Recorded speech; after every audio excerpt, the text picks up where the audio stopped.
что касается их убеждений, они всегда были против войны. Они были против войны в Чечне, они были против войны в Грузии, они были против войны в Украине, что в 2014 году, были против аннексии Крыма, были против гибридной войны в Донбассе и против войны сегодня в Украине. В первую очередь, потому что они сами на себе ощутили войну, которую ведет Российская Федерация. Я ни в коем случае никогда не могу поверить, что они туда поехали добровольно. Тем более, все это время они туда не ехали и думать не хотели. Наоборот, пытались избежать и мобилизации, и срочной службы, и всячески делали все попытки уйти от войны.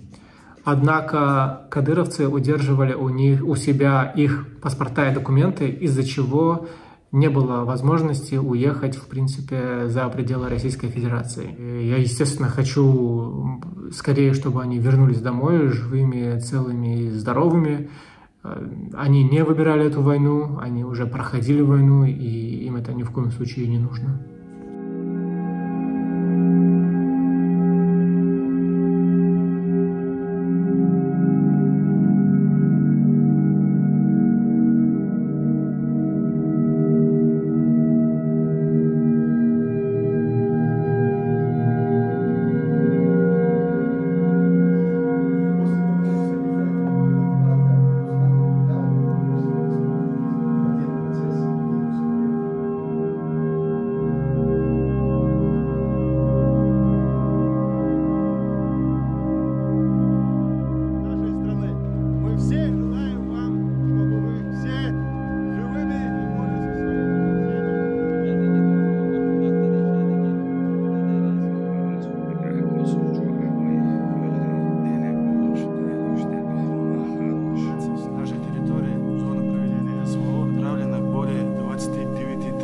В том числе более 13 тысяч добровольцев. В настоящее время зоны проведения